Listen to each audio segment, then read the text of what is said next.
로마서 10장 9절에서 13절까지 말씀 저와 여러분이 한 절씩 교독하시죠.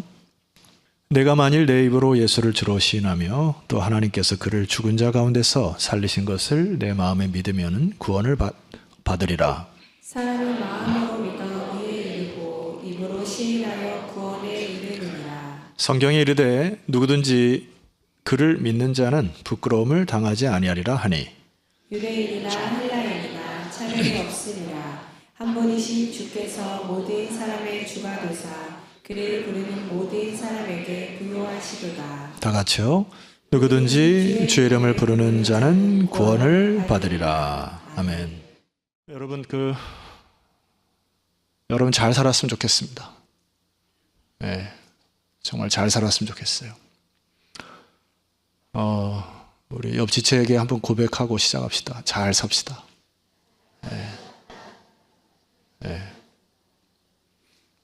뭐 기분 안 좋습니까? 잘 살자는데.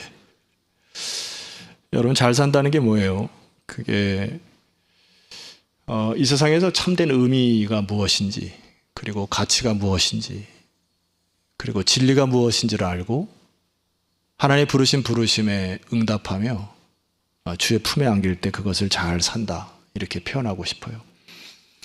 사실 우리 인생은 믿음의 싸움인데 그것을 이제 전제의 싸움이다, 이 얘기하고 싶습니다. 무슨 얘기인고 하니, 영어 단어에 그 formation이라는 단어가 있어요.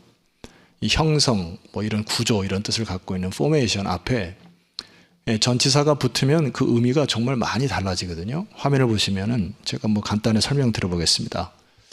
information 이렇게 되면은 정보, transformation 이렇게 하면 형질 전환, deformation 변형, 그다음에 conformation 형태, 조직 구조, 그다음에 neoformation이라는 단어는 의학 용어입니다. 이건 종양 이렇게 사용돼요. 얼마나 한 그 단어에다가 어떤 전치사를 앞에 두느냐에 따라서 그 내용이 완전히 달라진다는 얘기죠.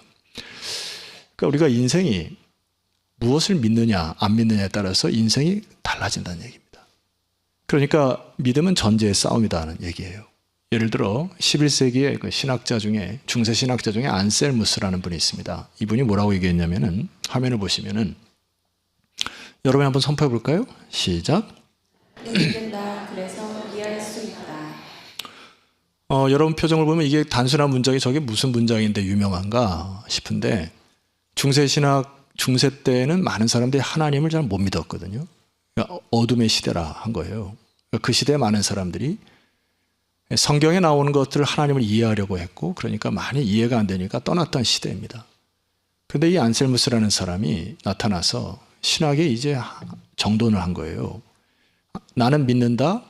그래서 이해할 수가 있다. 이게 패러다임의 전환이 있었던 한 문장입니다. 우리가 어떻게 하나님을 이해할 수 있습니까? 이 질문이거든요. 여러분 하나님을 이해할 수 있습니까? 여러분이 이해하여 하나님의 세계를 다 알 수 있습니까?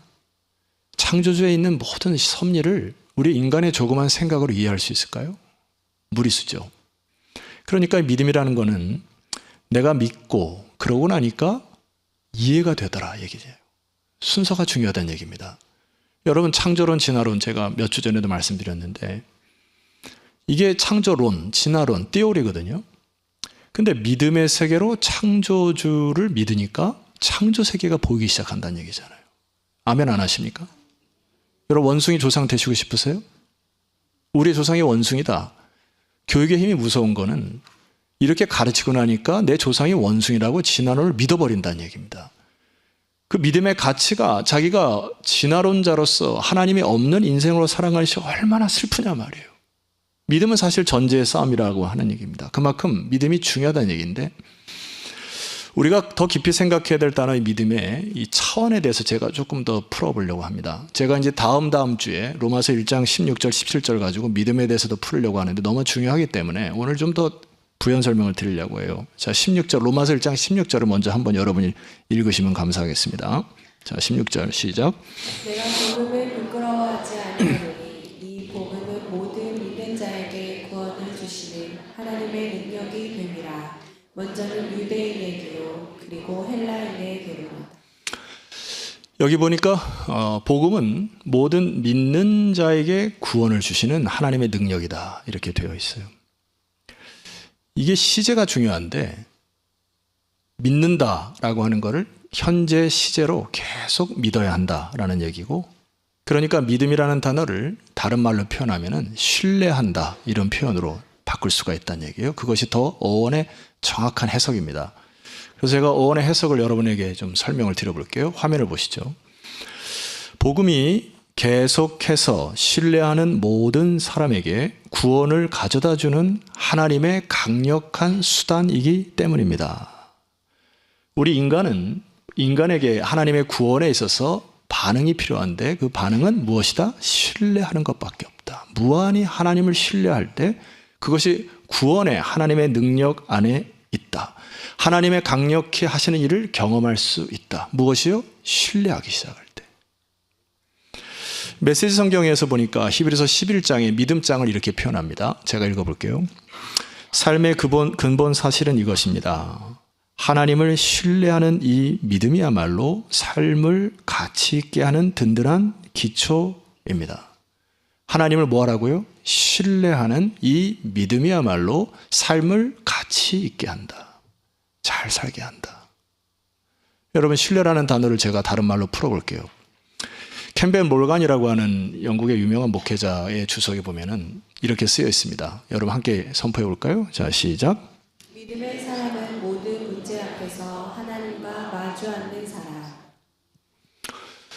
여러분의 얼굴 표정을 보니까 저 문장이 뭐야 이렇게 하지만 제가 고르고 뽑고 뽑아서 많은 에너지가 들어간 문장입니다.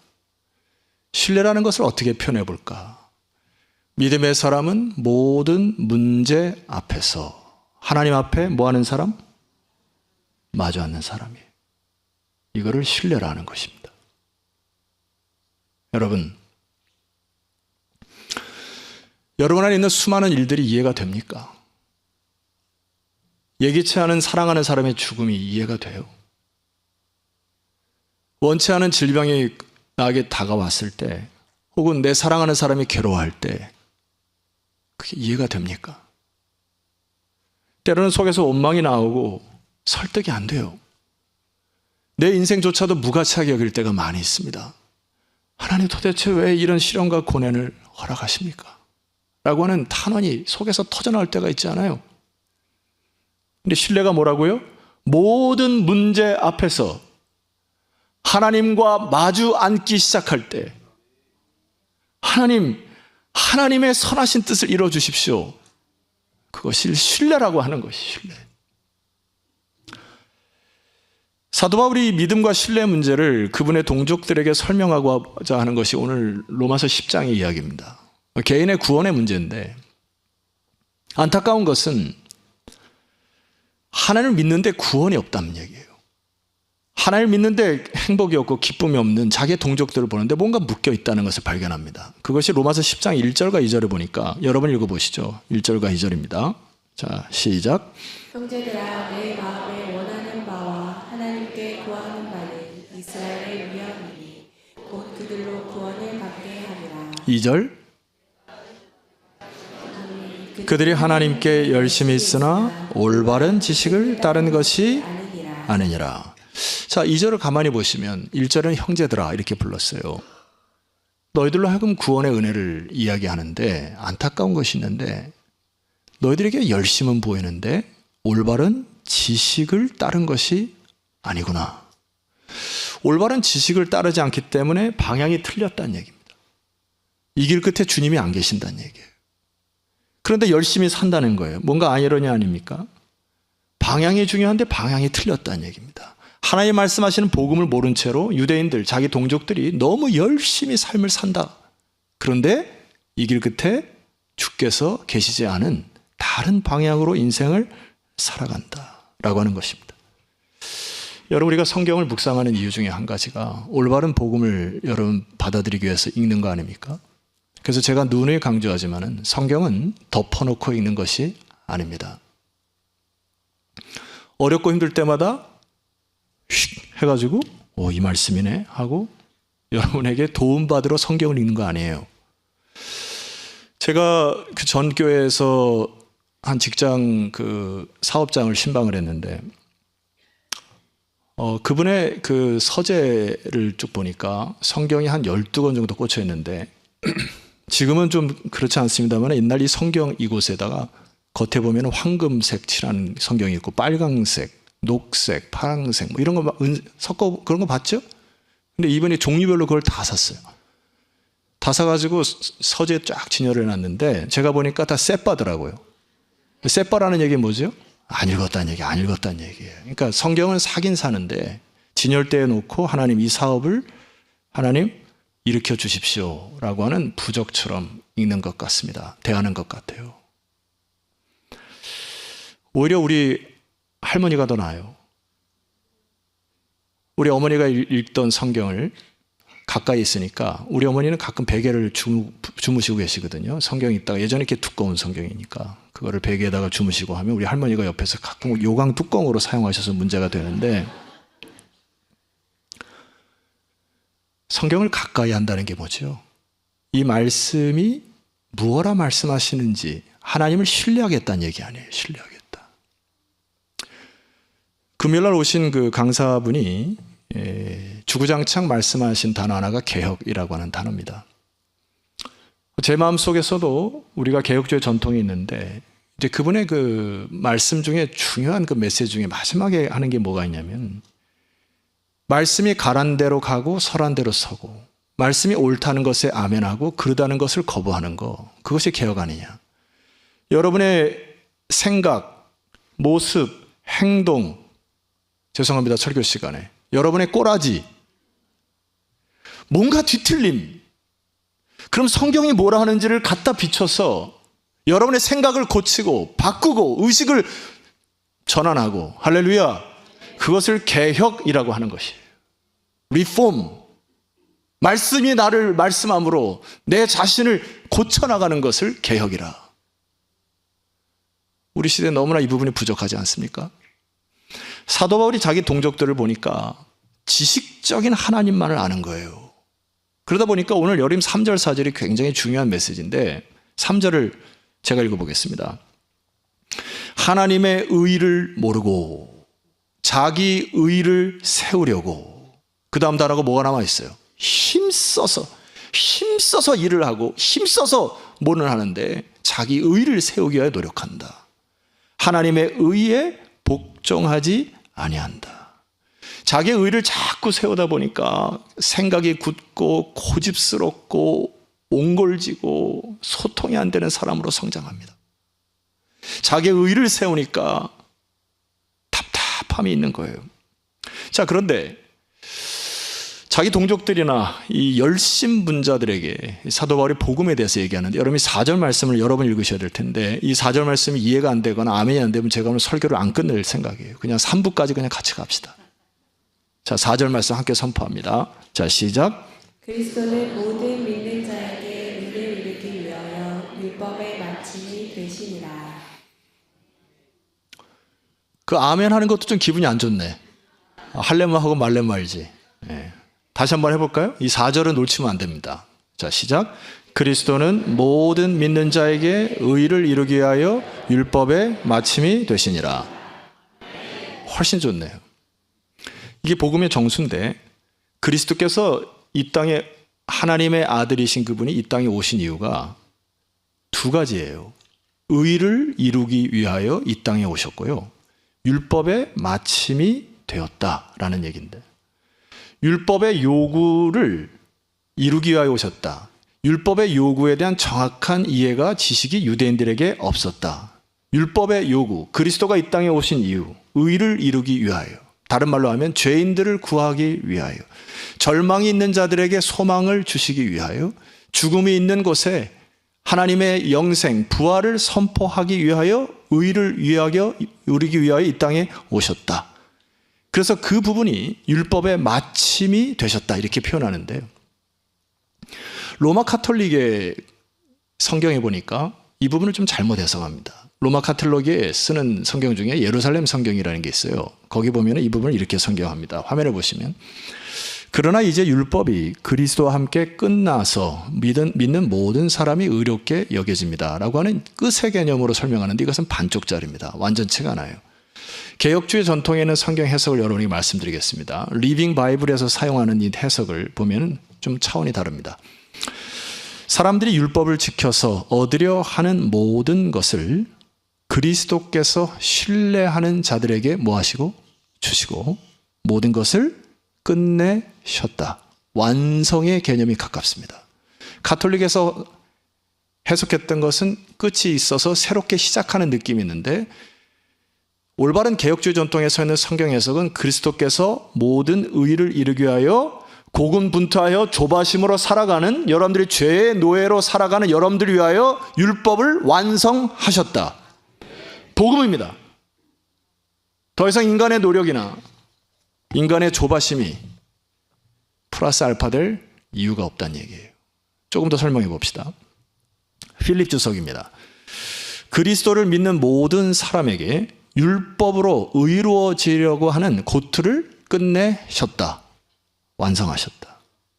여러분 얼굴 표정을 보니까 좀 떨떠지근해서 KYS가 이 부분을 재해석해서 여러분에게 말씀드리겠습니다. 아멘 안 하셔도 됩니다.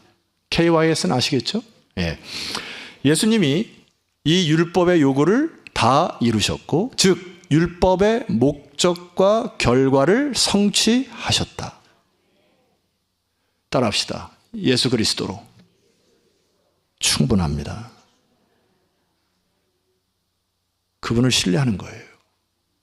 그분이 말씀하신 것입니다. 율법의 완성을, 종국을 찍으셔서 인간의 더 이상 노력이나 공로가 필요 없이 그분의 의의 옷을 입으면 우리는 부활체가 되어 완전한 주의 나라에 이른다. 그리하므로 로마서 1장 17절이 결론적이죠. 함께 저와 함께 선포합니다. 자, 시작. 복음에는 하나님의 의가 나타나서 믿음으로 믿음에 이르게 하나니 기록된 바 오직 의는 믿음으로 말미암아 살리라 함과 같으니라. 할렐루야. 여기는 아멘 하셔야 돼요. 오직 의는 이제 믿음으로 사는 겁니다. 믿음으로 산다는 게 뭐라고요? 신뢰하며 사는 것이에요. 하루하루 주님을 신뢰하며 살아갈 때 여러분의 생각이나 여러분의 의심, 판단, 세계관을 뛰어넘어 모든 것을 완성하신 예수 그리스도를 신뢰함으로 살아가는 거, 그래야 여러분의 마음속에 기쁨과 자유가 터지는 것이거든요. 신뢰의 문제입니다. 제가 어제 결혼 주례를 하고 왔어요. 결혼 주례를 하면서 이제 신랑 신부가 제 앞에 서 있지 않습니까? 사람이 결혼을 하면은 마음가짐이나 얼굴 표정이나 세상에 그렇게 행복할 수가 없고요.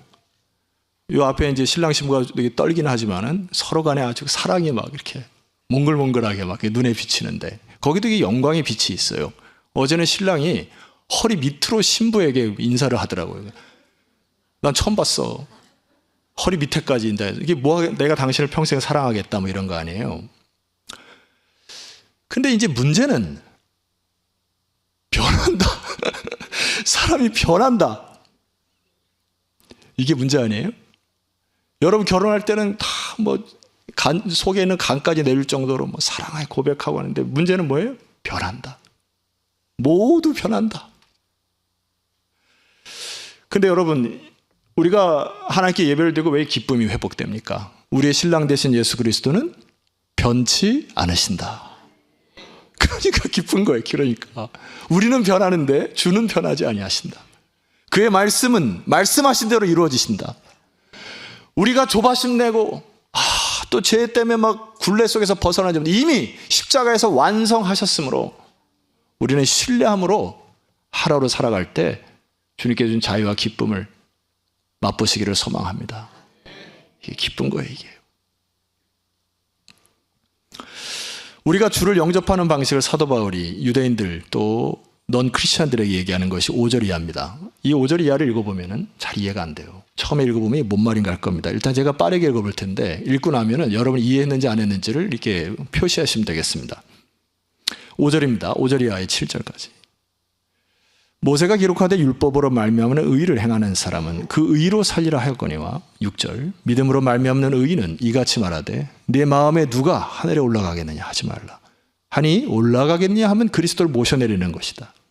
7절 혹은 누가 무종에게 내려가겠느냐 하지 말라 하니 내려가겠느냐 하면 그리스도를 죽은 자 가운데서 모셔오려는 것이니라. 8절 그러면 무엇을 말하느냐 말씀이 네게 가까워 내 입에 있으며 내 마음에 있다 했으니 곧 우리가 전파하는 믿음의 말씀이니라. 자, 표시해 보세요. 이해하시면 이렇게 하고 아니면 이렇게 하고. 이게 잘 이해가 안 돼요. 이 처음부터. 이거는 사도 바울이 이 토라 율법에서 끄집어낸 말씀인데 유대인들에게 재설명한 건데 신명기 30장에 정확히 나와 있습니다. 신명기 30장을 제가 풀어드리겠습니다. 신명기 30장 11절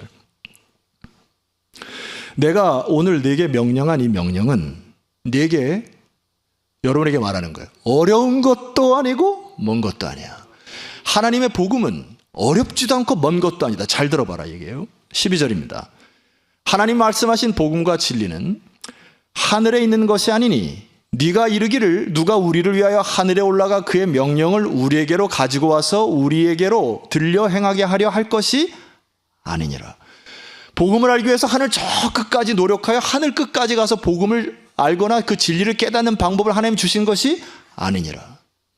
13절 이것이 바다 밖에 있는 것이 아니니 바다 저 끝에서 여러분들이 짐을 싸고 수개월을 가가지고 복음을 막 캐려고 해서 고군분투하는 그렇게 해서 얻는 것이 복음이 아니니라.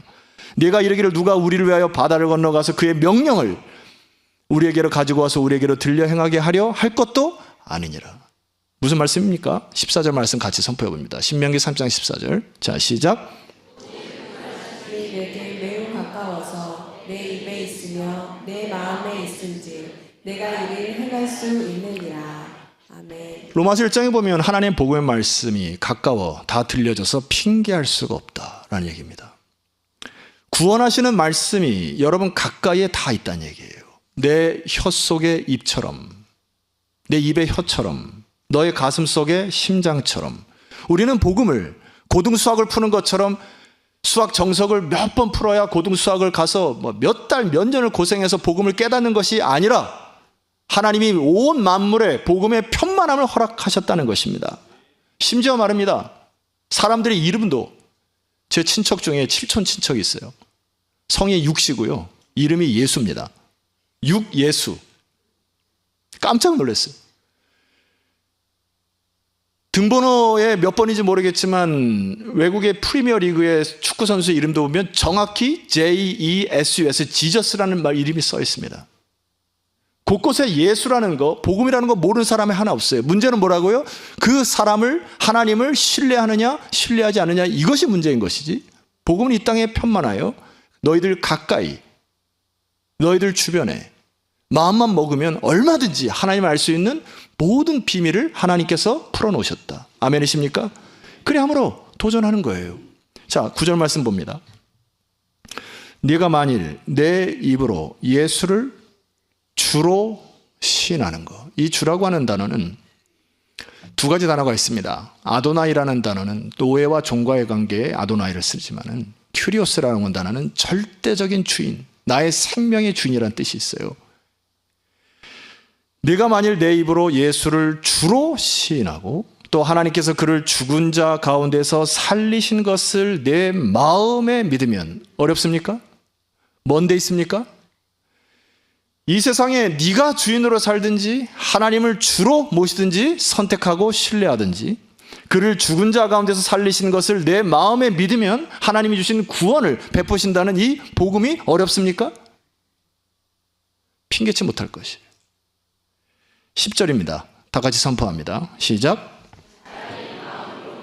그의 일고 입으로 시인하여 구원에 이르느니라. 아멘. 우리가 무엇을 위해서 해내는 게 아닙니다. 구원을 위하여 여러분들이 노력하는 게 아니에요. 하나님이 놀라운 구원을 베푸신 것들을 아멘으로 받으시고 신뢰하며 나가는 것이 믿음입니다. 그것이 복음이에요. 제가 학창 시절 때 그 미랄 장애 단체에서 이제 섬기고 살았는데요. 그때 당시에 한참 제가 수어를 배웠고 수화를 배우면서 인천에 있는 거기 가서 이렇게 수화 찬양도 하고 했던 기억이 있습니다. 그때 가장 많이 불렀던 찬송이 있어요. 이제 그 찬송이 뭐냐면은 빛이 없어도 환하게 다가오시는 주 예수 나의 당신이요. 음성이 없어도 똑똑히 들리는, 이게 무슨 얘기예요? 하나님이 가까이 계시다는 얘기 아닙니까? 빛이 없어도 환하게 진리가 우리 안에 있다는 얘기 아니에요? 그 후렴구가 있습니다. 당신이 계심으로 나는 있고 당신의 노래가 머물므로 나는 부를 수 있어요. 주여, 혼자 부르니까 뻘쭘하네요. 꽃처럼 향기 나는 나의 생활이 아니어도 나는 당신이 좋을 수밖에 없어요. 주 예수 나의 당신이요. 당신이 계심으로 내가 있고요. 당신이 계심으로 내가 노래할 수 있고, 그분이 우리의 주님이시라는 얘기입니다. 11절, 그래서 우리는 이 부분에 아멘 안 할 수가 없어요. 성경에 이르되 누구든지 그를 믿는 자는 부끄러움을 당하지 아니하리라. 할렐루야. 유대인이나 헬라인이나 차별이 없습니다. 한 분이신 주께서 모든 사람의 주가 되사 그를 부르는 모든 사람을 부여하게 하시도다. 13절 다 같이 선포합니다. 누구든지, 시작. 누구든지 주의 이름을 부르는 자는 구원을 받으리라. 로잔 대회에서 제가 그 유대인들이 모이는 그 금요일 저녁을 참여를 했습니다. 샤밧 셀레브레이션이라는데 초대를 받아서 갔더니요, 다 이 빵모자를 하나씩 유대인들이 다 앉아있는데 한 50명 정도가 앉아있는데 잠깐의 그 의식을 하고서요, 자기네들끼리 하나님께 찬양을 드리는 겁니다. 주 예수에 대한 찬양을 하는데 한 분이 나와서 한국어를 했더니 이게 흥에 겨워가지고 기뻐가지고 시키지도 않았는데 한 4-5 곡을 샬롬 샬롬 예루샬라임 그러면서 예수님을 찬양하고 기쁨이에요, 기쁨. 누구든지 주 예수를 부르는 자는 부끄러움을 당하지 아니하고, 주 예수를 부르는 이 하나님의 수단과 방법을 마음에 받아들이면 하나님께서 구원에 이르는 축복을 허락하신다. 오늘 우리에게는 그분의 말씀에 따라가는, 그분을 주인으로 모셔서 이제 그분을 따라가는 리폼의 인생을 살아가는 것이에요. 제가 그 한 부분만 말씀드리겠습니다. 여러분들이 매일 아침 묵상하는 큐티에 보면은 지금 열왕기의 하를 묵상하고 계실 텐데, 히스기야의 종교개혁과 요시야의 종교개혁 시점에 와 있습니다. 히스기야는 하나님 앞에 개혁을 통하여서 그의 생명이 연장되는 기적을 체험하고 해가 중천에 머무는 역사와 기적들을 경험합니다. 그런데 요시야는 개혁을 일으켰지만은 기적을 경험한다거나 그에 걸맞는 열매들이 잘 보이지가 않아요. 그런데 열왕기하 23장 1절, 어제 본문인데 제가 한번 보겠습니다. 1절입니다. 왕이 보내 유다와 예루살렘의 모든 장로를 자기에게로 모았습니다. 2절. 이에 왕이 여호와의 성전에 올라가매 유다 모든 사람과 예루살렘 주민과 제사장들과 선지자들과 모든 백성이 노소를 막론하고 다 왕께 했습니다. 왕이 여호와의 성전 안에서 발견한 무슨 책이요? 언약책, 말씀이죠. 토라. 이 언약책으로 모든 말씀을 읽어 무리의 귀에 들려서 뭐 하자고요? 개혁하자고요. 우리의 삶을 고치자고. 중요한 메시지 하나가 있습니다. 3절 말씀 보니까 왕이 어디 서 있다 했습니까? 단 위에 서서. 이거를 어원적으로 딱 풀면은 성전 앞에, 솔로몬 성전 앞에 야긴과 보아스 두 기둥이 있어요. 그 중간에 딱 서서 성전을 뒤로하고 회중들을 저 앞에다 해놓고 이제 선포하는 겁니다. 이게 언약 갱신의 역사예요. 출애굽기 모세도 하나님의 언약궤 앞에서 백성들을 언약 갱신했던 장면과 유사합니다. 제가 선포합니다. 왕이 단위에 서서 여호와 앞에서 언약을 세우되 마음을 다하고 뜻을 다하여 여호와께 순종하고 그의 계명과 법도와 율례를 지켜 이 책에 기록된 이 언약의 말씀을 이루게 하리라 하매 백성이 다 그 언약을 따르리라 하고, 이 언약 이후에 주상들을 회파하고 우상들을 막 던져버리고 했던 개혁이 일어나요. 온 유다 땅에. 그런데 이 나라가 회복되지 않습니다. 아시다시피 요시야 이후에 여호아스 둘째 아들입니다. 여호아김 첫째 아들이 왕이 이어지고 여호아김의 아들이 이어지고 마지막 시드기야가 왕이 돼서 유다가 몰락을 합니다. 질문이 생겨요. 하나님 개혁했지 않습니까? 근데 왜 나라가 멸망합니까? 요시아의 일생을 보면 요시아 이후에 자녀들이 잘 됐다든지 그가 어떤 기적을 체험했다든지 무슨 열매를 거뒀다는 흔적들이 보이지가 않아요. 그런데 성경에 보니까 예레미야를 통하여 이 흔적을 발견합니다. 화면을 보십시다. 역대하 35장 25절. 예레미야는 그를 위하여, 그가 누굴까요? 요시아입니다. 애가를 지었으며 모든 노래하는 남자들과 여자들은 요시아를 슬피 노래하여 애가를 통하여 하나님의 역사, 하나님의 나라의 불꽃을 이어가는 불꽃이 꺼지지 않음을 보게 됩니다. 할렐루야.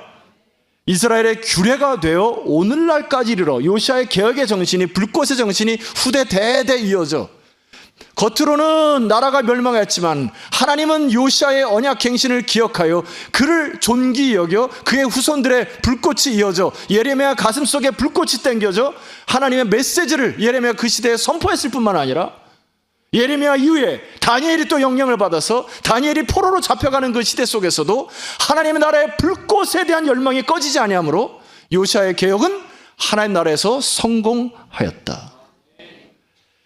아무리 인간적인 영예가 주어지지 않을지라도 내가 살아있는 동안 내 눈으로 열매를 보지 않을지라도 하나님은 하나님의 언약을 붙들고 개혁을 일으켰던 요시아의 개혁과 같이 오늘 이 세대 말씀을 붙들고 여러분의 삶의 현장에서 개혁을 하는 여러분들의 기도와 눈물을 하나님을 잊지 않으신다.